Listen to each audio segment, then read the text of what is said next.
Assalamualaikum warahmatullahi wabarakatuh. Anak soleh-soleha semuanya, berjumpa lagi dengan Bu Iman dalam mata pelajaran PPKN di level 8 ini. Hari ini kita akan melanjutkan pembelajaran yang kemarin. Sebelum memulai pembelajaran hari ini, marilah kita membaca basmalah bersama-sama.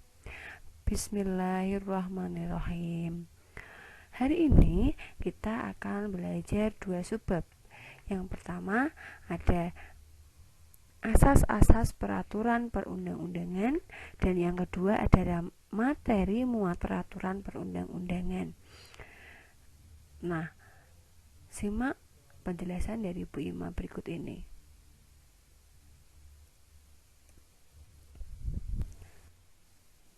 Nah, Purnadi, Purbajaraka, dan Surjono Sukanto mengemukakan ada 6 asas yang harus diperhatikan dalam peraturan perundang-undangan, yaitu yang pertama, ada undang-undang tidak berlaku surut. Yang kedua, undang-undang tidak dapat diganggu-gugat. Maksudnya,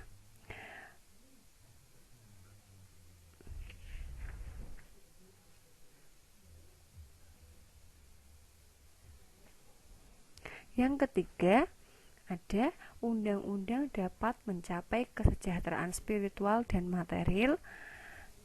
Yang keempat, ada undang-undang yang berlaku belakangan membatalkan UU yang lebih dulu. Maksudnya, ketika ada undang-undang baru membahas suatu keadaan, misalnya apabila Omnibus Law ini disahkan, maka undang-undang ketenaga kerjaan di undang-undang sebelumnya maka akan dihapus, contohnya seperti itu. Yang keempat ada yang ke berapa ya? 5. Yang kelima, ada undang-undang yang dibuat oleh penguasa mempunyai kedudukan yang lebih tinggi pula. Jadi undang-undang ini memiliki kedudukan yang lebih tinggi daripada undang-undang sebelumnya. Yang terakhir, ada undang-undang yang bersifat khusus mengesampingkan undang-undang yang bersifat umum. Nah, misalnya undang-undang tentang pendidikan misalnya, itu kan lebih umum. Lebih khususnya adalah tata cara proses pembelajaran misalnya begitu. Contoh sederhananya seperti itu. Selanjutnya, menurut Undang-Undang Republik Indonesia Nomor 10 Tahun 2004 atau sudah diperbarui menjadi Undang-Undang Nomor 12 Tahun 2011, menyebutkan bahwa dalam membentuk peraturan perundang-undangan harus dilakukan berdasarkan pada asas pembentukan perundang-undangan yang baik. Nah, maksudnya isinya apa saja yang disebutkan dalam undang-undang tersebut. Yang pertama ada kejelasan tujuan. Maksudnya adalah bahwa setiap pembentukan peraturan perundang-undangan harus mempunyai tujuan yang hendak dicapai secara jelas. Jadi ketika membuat undang-undang itu tujuannya harus jelas. Yang kedua, ada pejabat pembentuk yang tepat.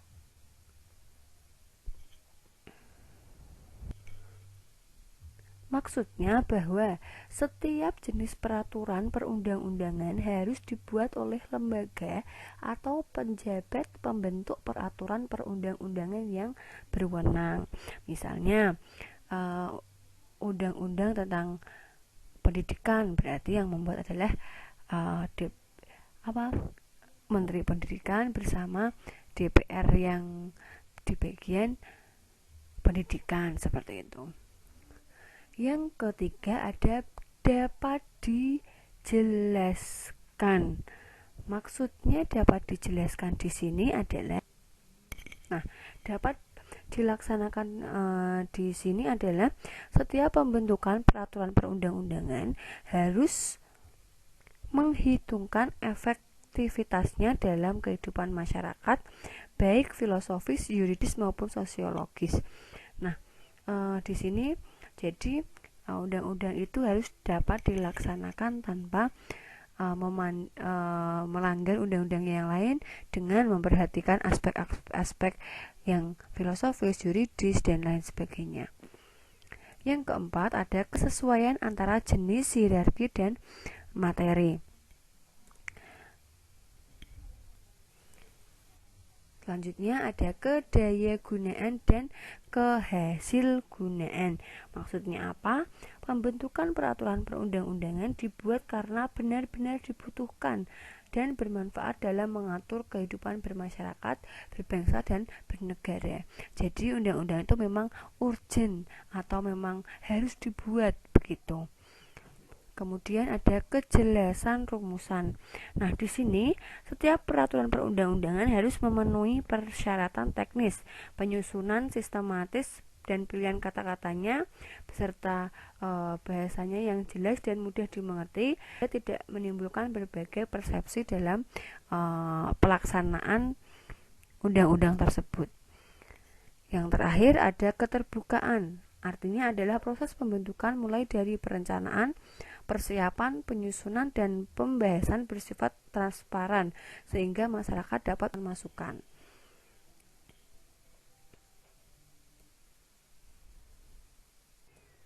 Nah, selanjutnya kita masuk ke subbab yang kedua, yaitu materi muatan perundang-undangan. Nah, Pasal 1/13 Undang-Undang Nomor 12 Tahun 2011 tentang pembentukan peraturan perundang-undangan menyebutkan bahwa materi peraturan perundang-undangan adalah materi yang dimuat dalam peraturan perundang-undangan sesuai dengan jenis, fungsi, dan hierarki pengaturan perundang-undangan. Nah, materi muatan perundang-undangan itu isinya apa saja? Yang pertama ada mengatur lebih lanjut ketentuan undang-undang yang meliputi.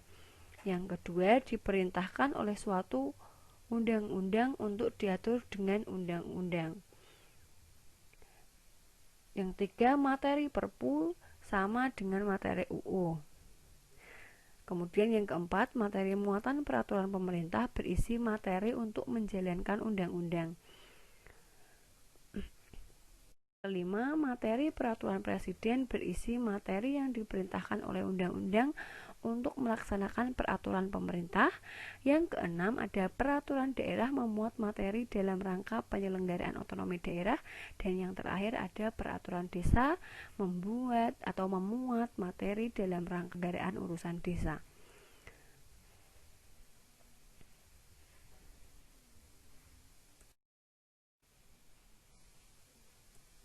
Oke, cukup sekian dulu pembelajaran pada hari ini. Semoga kalian semuanya bisa paham dengan apa yang disampaikan Bu Ima. Cukup sekian dulu pembelajaran pada hari ini. Kurang lebihnya Bu Ima mohon maaf. Wassalamualaikum warahmatullahi wabarakatuh.